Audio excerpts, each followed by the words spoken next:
The local government news roundup is supported this month by LG Innovate 2026, the National AI Summit for Local Government, hosted by Davidson in partnership with Amazon Web Services.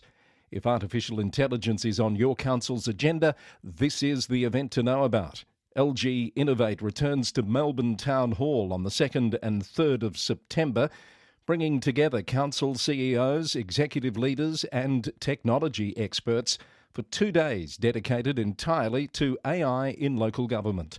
The program includes the launch of the Australian Local Government CEO Index 2026, international perspectives from government leaders in the UK and the United States, and real-world case studies from councils already putting AI to work across Australia. Expect practical, hands-on workshops, as well as relevant theory, plus an exclusive networking evening included in your ticket. And Roundup listeners can purchase their tickets at davidsonwp.com with the promo code LGNews for 15% off before the 21st of August. Registration is required and subject to availability. Full details, including terms and conditions, at davidsonwp.com/LG Innovate 2026. Practical AI insights built for local government. Coming up, Hepburn Shire confirms its interim CEO arrangements. A Murrindindi Shire councillor resigns as a former mayor returns to Wyndham. Hills Shire rejects a transparency push amid ICAC scrutiny. A mayor refuses to apologise for gutless rate rise critic remarks. Redland Council targets its own mayor in a conduct submission. Logan's mayor speaks out against a pokie palace plan. And a councillor's bid to ban data centres fails in Perth. You found the Local Government News Roundup for Friday the 14th of August. I'm Chris Eddy. Thank you for listening. Our podcast is brought to you by the VLGA, the national broadcaster on all things local government, and we receive support from Symphony 3, simple, connected customer experiences, and Rath Engineering Development, smarter local government systems built from real, on-the-ground experience.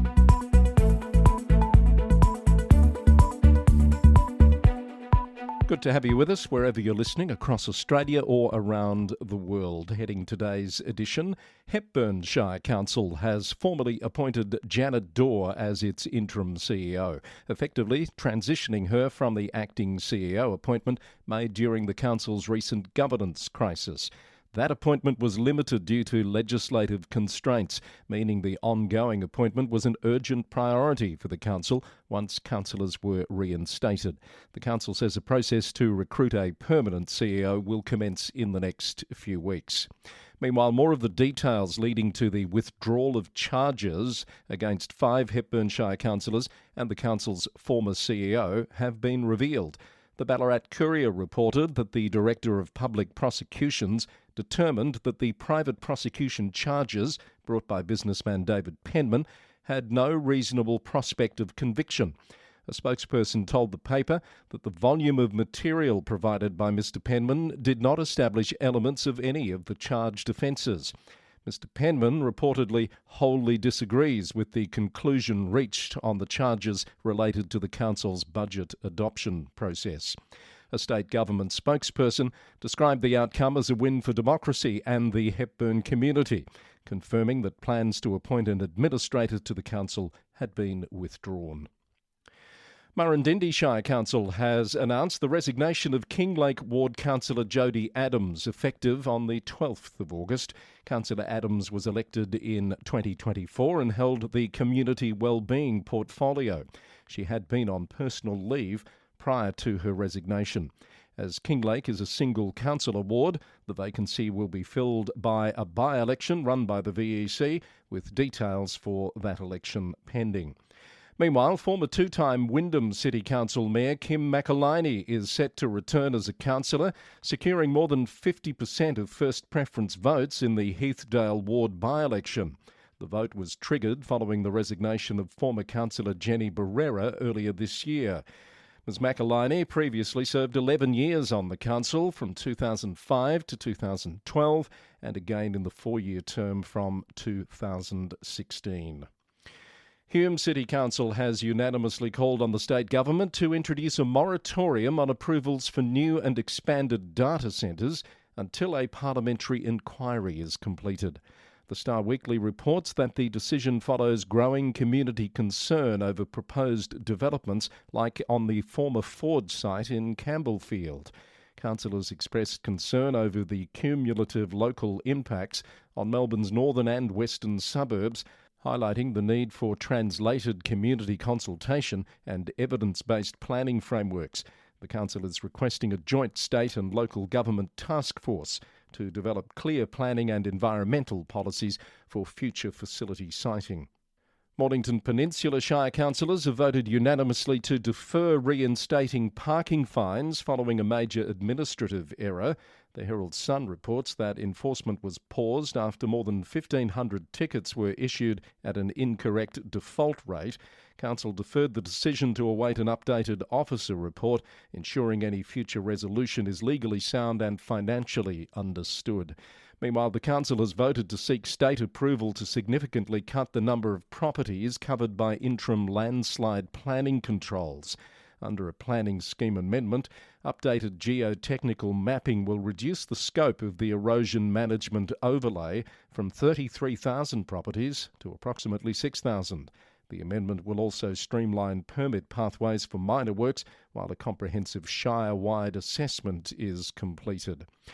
The City of Yarra has unanimously voted to halt plans for an affordable housing project at Collingwood Town Hall, citing severe funding constraints and unviable market conditions.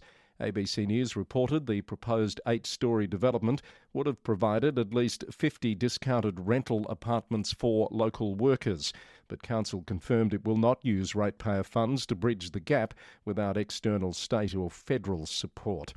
Wellington and South Gippsland Shire councils have launched a major planning project to help the region prepare for the renewable energy transition. Work is underway on a renewable energy land and infrastructure plan backed by a $4.7 million Commonwealth Government grant. Banyule and Nillumbik councils have united to demand Victorian Government funding for the Civic Drive roundabout in Greensborough, which was recently ranked among Melbourne's most dangerous intersections in an RACV survey. Managing over 25,000 vehicles daily, the location at the top of the Greensborough bypass suffers from severe congestion and safety hazards, and local leaders warn it will worsen when the North East Link opens in 2028. In more news from Victorian councils, Queenscliff is responding to apparent deliberate vandalism of protected coastal vegetation on the Queenscliff foreshore. It's notifying nearby residents, installing signage and reporting the incident to regulators and Victoria Police. The City of Greater Geelong has launched free improved graffiti removal kits available at select customer service centres for private property and business owners to help them quickly clean public-facing graffiti from fences, walls and shop fronts. And Maribyrnong City Council has welcomed the state government's announcement to deploy additional protective services officers to shopping strips in Footscray, following advocacy by local leaders for increased visible policing and community safety resources.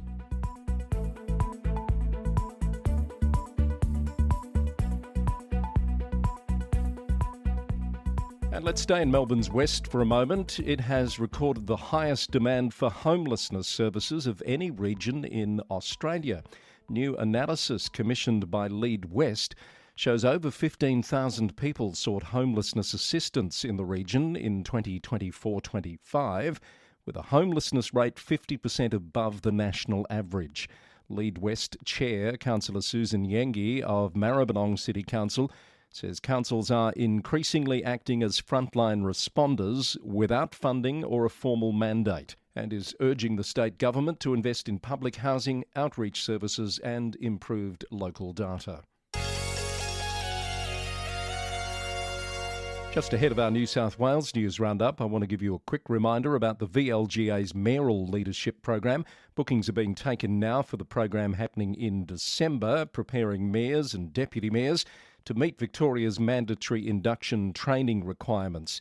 Now in its third year, the program builds governance skills and peer networks for the new mayoral term. Numbers are capped though, so register soon. Early bird pricing ends on the 31st of August.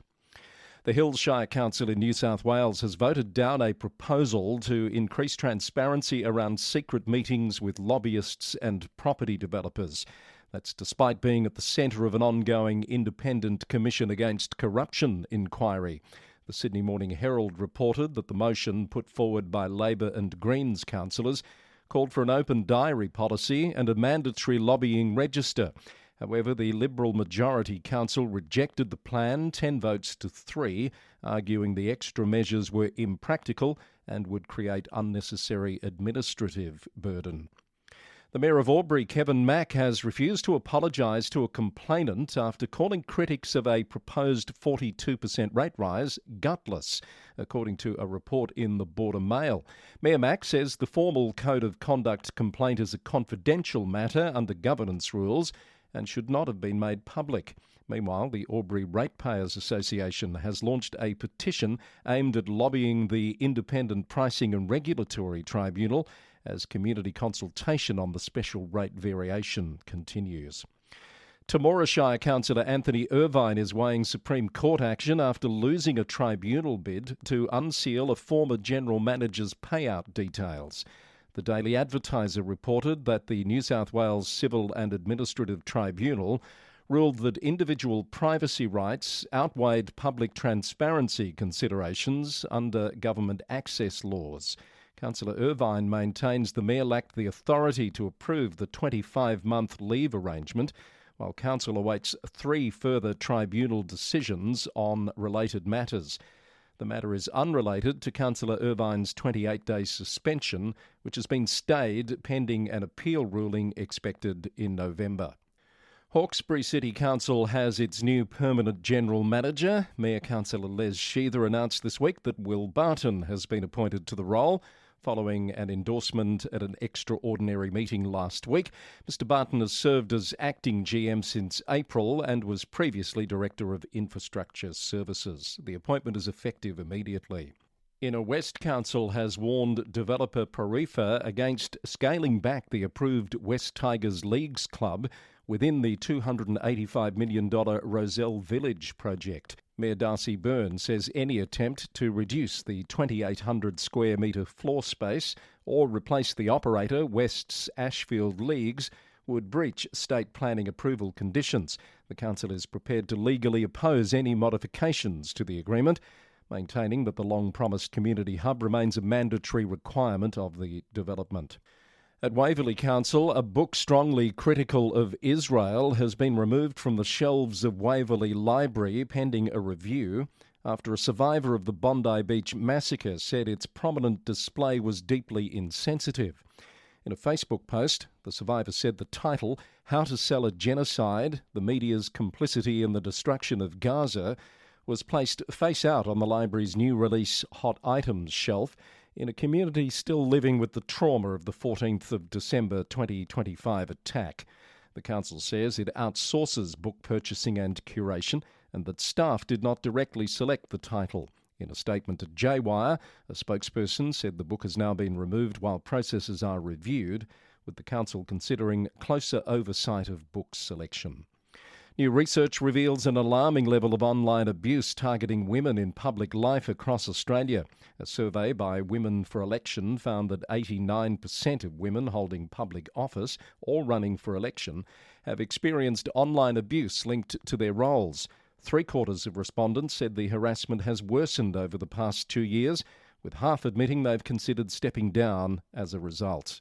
LG New South Wales Director and Blue Mountains Deputy Mayor Romola Hollywood warned the abuse poses a direct threat to local democracy, calling on governments and social media companies to strengthen protections and support for female leaders. And some more New South Wales Council news to tidy up for you. At Liverpool, the council has backed the creation of a new suburb centred on the Western Sydney International Airport precinct, in a move aimed at simplifying boundaries and giving the area a clear identity from day one. The proposed suburb would be called Wiana Matter, a name that the council says reflects a strong cultural connection to country. The proposal goes next to the Geographical Names Board. Edward River Council has issued a statement after Sunrise confirmed redundancies in Deniliquin, with 68 local employees set to lose their jobs. Acting Mayor Kelly Crossley says it's a deeply disappointing day for the community, warning the impact will be felt well beyond the mill. And David Hughes has begun a 4-year tenure as the new CEO of Lake Macquarie City Council this week, focusing on financial sustainability and driving the city's economic transformation beyond coal mining and power generation.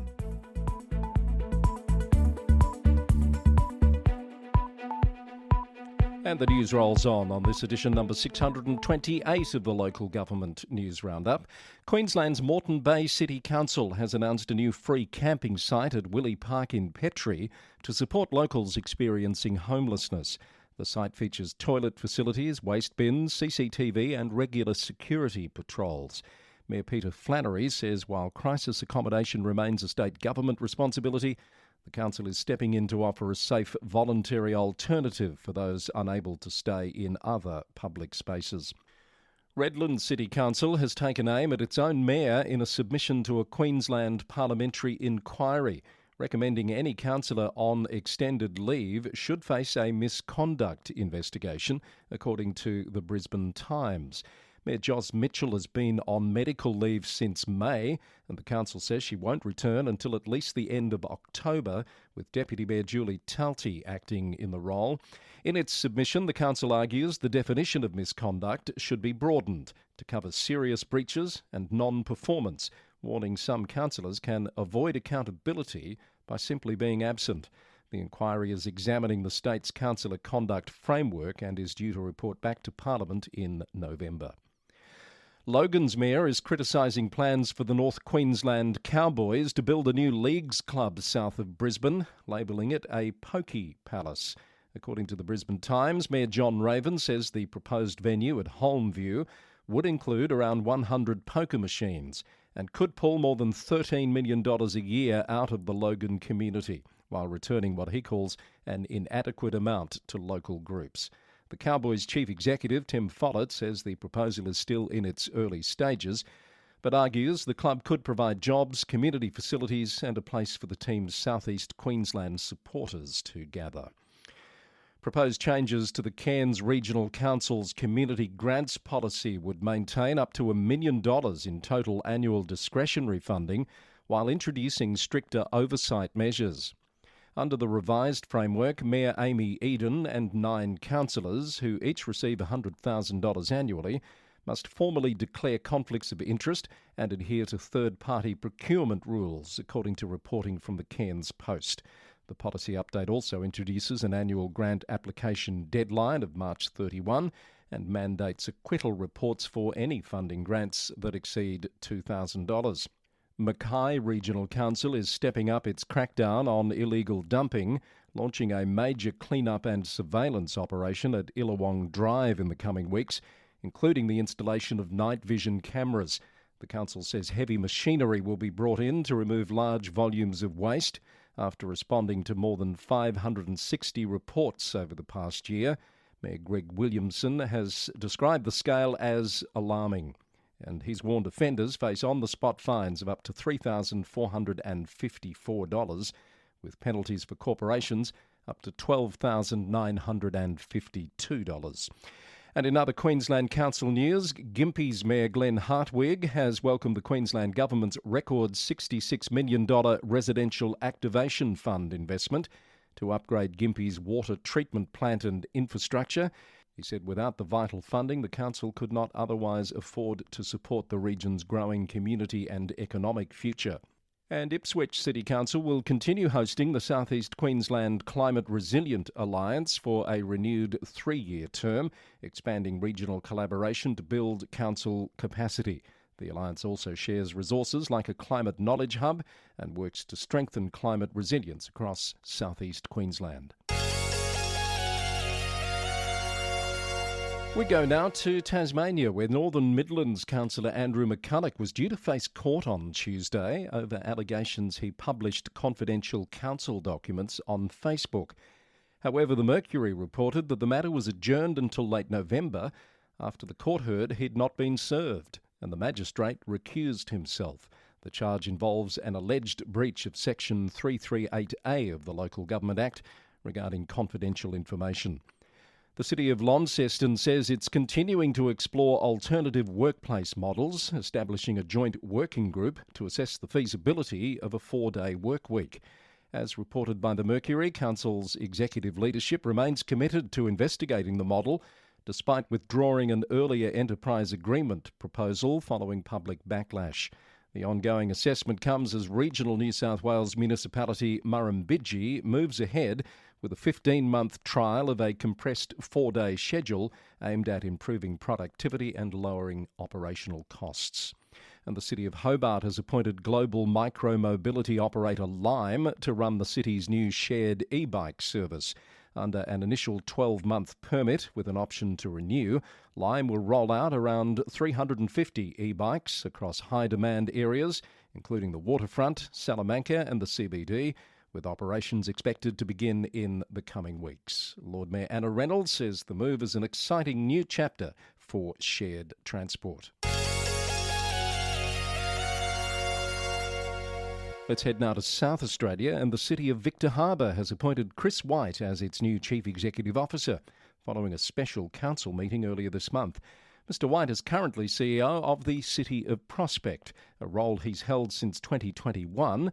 He brings more than 20 years of local government experience to the role. Mayor Councillor Moira Jenkins says Mr White's leadership and strong connection to the Fleurieu Peninsula position him well to guide the city through its next chapter. He commences on the 19th of October. The City of Holdfast Bay is urging stronger rules and enforcement around e-bikes and e-scooters, citing a rise in community safety concerns. The council has endorsed a letter from the Mayor to the state's Minister for Infrastructure and Transport, responding to a government consultation on personal mobility devices. The council says residents have reported dangerous riding, excessive speed and illegal or modified devices, with the Coast Park shared path a particular hotspot for near misses and intimidating behaviour. The Northern Territory's Chief Minister has criticised the city of Darwin following its decision to cancel this year's pre-cyclone clean-up collection service, as we reported in our last edition. According to the NT Independent, Leah Finocchiario says the council has failed its constituency and possesses the necessary budget, while praising the neighbouring city of Palmerston for proceeding with its scheduled service. In response, Darwin Mayor Peter Stiles has defended the decision, citing ongoing recovery efforts from Cyclone Fina and plans to shift the collection service to next May. And some WA news for you. The Shire of Mundaring says this year's hard waste verge collection won't proceed there as planned after the only contractor to respond to its tender was unable to deliver in time. Chief Executive Officer Jason Whitaker says the service isn't cancelled and a solution is being targeted for later this financial year. Green waste collections remain on track and every household will receive 3 extra community recycling centre passes this year. Councillors in Perth's most populous local government area have voted down a proposal to investigate banning data centres in suburban neighbourhoods. The City of Stirling Council rejected a notice of motion that would have asked the Chief Executive to report back on changes to local planning policy after debate over the growing power and water demands of large-scale facilities. WA Today reported that supporters argued data centres should be steered towards properly planned regional or industrial locations rather than established residential communities, but others warned the city could miss out on investment and revenue, saying demand for local data storage and computing power is only increasing with the rise of artificial intelligence. The motion was defeated 8 votes to 4. And the Shire of Darwin has announced that because no nominations were received for a vacant councillor position by the close of nominations on the 11th of August, the planned postal extraordinary election on the 24th of September will not proceed. The council vacancy therefore remains unfilled for now. Don't forget you can find out more about the stories we feature here on the Roundup by heading to our website, where there's a transcript posted for each episode with story links where they're available head to lgnewsroundup.com and have a look around the website. There's lots of extra resources and information there. All thanks to James and the team at Rath Engineering Development who built that site for us and can help you with smarter local government systems built from their real on-the-ground experience. Now, finally, for this episode, as always, we'll catch you up on some overseas news. We're going to go to the UK firstly, where London's Mayor Sadiq Khan has ordered Westminster City Council to drop plans that would effectively block new pubs and bars opening in Soho and the West End. The draft licensing policy, now under consultation, would have introduced tighter restrictions on newly licensed venues, including earlier last orders and limits on late-night opening. It also proposed designating Soho and the West End as a cumulative impact zone, making new licences unlikely except in exceptional cases. Mayor Khan is using new powers granted this year to intervene in licensing decisions, telling the council to scrap the proposed zones and remove its core hours policy, arguing the changes would damage London's nightlife, economy and culture, according to The Guardian. Councils across the south of England are warning that funding delays could cost local communities millions of dollars in revenue. BBC News reported that local authority leaders are calling on the government to bring forward planned mayoral elections to secure essential long-term investment. But in response, government officials have rejected the claims. They say election timelines were adjusted to ensure structural reorganisations finish before new mayors take office. More than 500 GMB union members at Kirklees Council have filed equal pay claims, alleging pay discrimination, highlighting disparities between refuse workers and female-dominated roles such as teaching assistants, catering staff and care workers. If successful, claimants could receive up to 6 years of back pay worth potentially millions. The council says it cannot comment in any detail due to ongoing legal proceedings, according to local gov. And the MJ has exclusively reported that the Local Government Association has cut an identified £24 million medium-term funding gap by £16 million, mainly through a pension contribution holiday worth £12 million and additional government funding for new improvement programs. Despite this, it still expects to run an overall deficit of around £8 million over the next 4 years. Some news out of Canada for you this edition. CBC News reports that a councillor in southern Manitoba is suing her municipality for more than $48,000 in legal costs after the council tried and failed to remove her from office. Donna Cox, a councillor with the rural municipality of Thompson in the Pembina Valley, has filed a claim in the Manitoba Court of King's Bench, arguing the municipality wrongly refused to cover her legal expenses while she defended her position as an elected official. Cox was targeted after missing meetings in early 2023. Absences, she says, were tied to work commitments, but a judge later reinstated her, criticising the council's actions and awarding her most of her court costs. A subsequent appeal was also dismissed. Greater Sudbury City Council has approved an $800,000 pilot project using artificial intelligence to help speed up building permits. The AI would act as an early screening tool, checking applications submitted through the city's Pronto portal for missing information and possible zoning or building code issues, with city staff still handling complex reviews and final decisions. City officials say the goal is to give applicants faster feedback, helping fix problems sooner and cutting delays. Builders say they're cautiously interested. And to New Zealand, RNZ News reports that Ngāi Tahu has put forward its own ambitious plan to reshape local government across the South Island, proposing to replace 24 existing councils with 5 larger regional authorities. Ngāi Tahu is the principal Maori tribe whose traditional territory spans the vast majority of the South Island.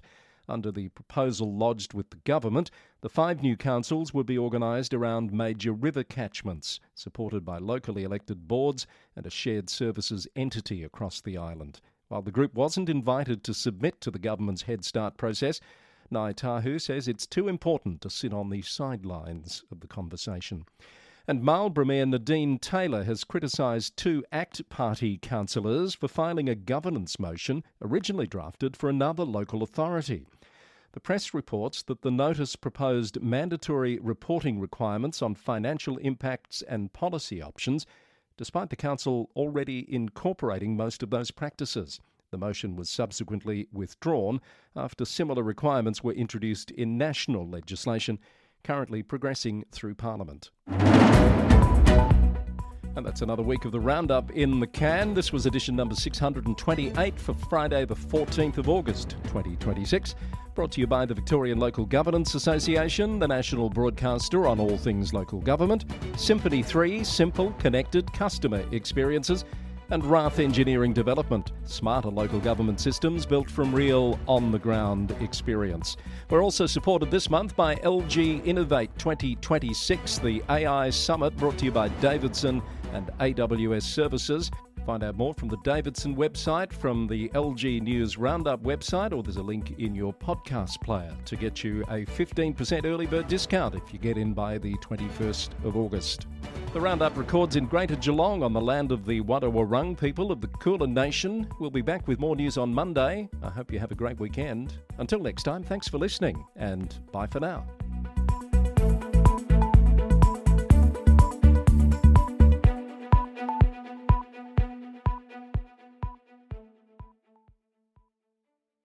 Support for the Local Government News Roundup comes from Rath Engineering Development, smarter systems for local government, like Red GMS, helping councils manage gravel pits and projects, track quality, test results, blending options and haulage, and know the true cost per tonne from day one. Rath Engineering Development can give you a one-off report that uses your existing pit data to pinpoint the best gravel sources for your next resheeting program or disaster restoration works, saving your council time and money. For local government systems built from real on-the-ground experience, talk to the team at Rath Engineering Development. Head to rathed.com.au to find out more.